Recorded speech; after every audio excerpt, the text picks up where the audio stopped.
السلام عليكم ورحمة الله وبركاته. سلام እንዴት ናችሁ? እዚህ ጋር እህታችን ትጠይቃለች ወረብ الكعባ ብሎ መማል ይቻላል ወይንስ አይቻልም ትላለች። ወረብ الكعባ ብሎ መማል ችግር የለውም።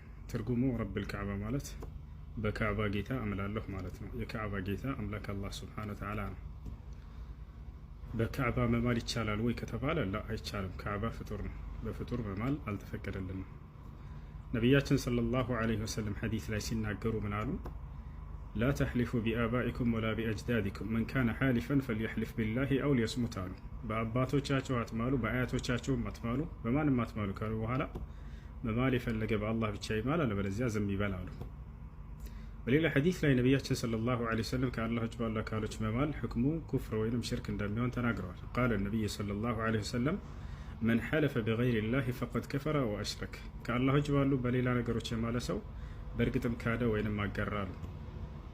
የሽርኩ ወይንም የኩፍሩ አይነት ደረጃው ምንድን ነው ከተባለ ለሁለት ይከፈላል። ሽርኩን አክበር የሚሆንበት ጊዜ አለ፣ ከእስልምና የሚያስወጣ። ሁለተኛ ደግሞ ሽርኩን አስበር የሚሆንበት ጊዜ አለ፣ ከእስልምና የማያስወጣ ግን ወንጀል ነው።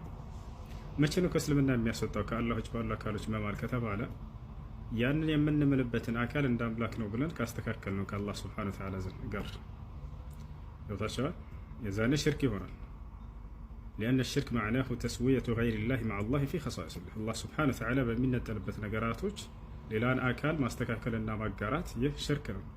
ስለዚህ በአላህ ብቻ መማል ያለብን በሌላ አካል የምንምል ከሆነ ያ የምንምልበትን አካል እንደ አምላክ እንደ ፈጣሪ ነው እንደ አላህ ነው ብለን ካሰብ ነው ወይንም ፈጣሪ ነው ብለን ካሰብ ነው የዛኔ ከእስልምና ያስወጣል። ነገር ግን እንደ ፈጣሪ ካላሰብ ነው፣ ለምሳሌ በእናቱ የሚምል ሰው አጋጥሟቸው ይሆናል። እናቴ ትሙት አባቴን እያለ በእነሱ ይምላል። ይሄ ሰው እንደው እናትና አባቱን አምላክ ናቸው ብሎ አስቧቸው ነው ወይንም ከአላህ ጋር አስተካክሏቸው ነው? አይደለም። ስለዚህ ይህ ከእስልምና ያስወጣዋል ወይ ከተባለ ከእስልምና ያስወጣው፣ ነገር ግን ሽርኩን አስፈር ላይ ወድቋል። ትንሹ የሽርክ አይነት ላይ ወድቋል። ይህም አይቻልም፣ አይፈቀድም እሱ ቢሆን እና ስለዚህ ከአላህ ውጭ ባሉ አካሎች በሌላ በነገራቶች መማል አይፈቀድም። በካዕባ መማል አይቻልም፣ ካዕባ ፍጡር ነውና።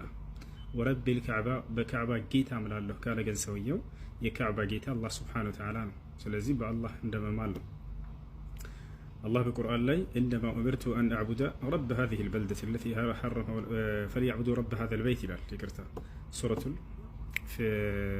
ቁረይሽ ላይ ፈሊየዕቡዱ ረብ ሃዛል በይት የዚህን ቤት ጌታ ይገዙ ይላል፣ የካዕባን ቤት ጌታ። ስለዚህ በካዕባ ጌታ በአላህ Subhanahu Wa Ta'ala መማል ችግር የለውም። ነቢያችን ሰለላሁ ዐለይሂ ወሰለም ረብል ካዕባ እያሉ ይምሉ ነበር። በካዕባ ጌታ እምላለሁ ይላሉ። የካዕባ ጌታ የሰማይ የምድር የፍጥረት ሁሉ ጌታ እርሱ ነውና በካዕባ ጌታ ብሎ መማል ችግር የለውም። በካዕባ መማል ግን አይቻልም።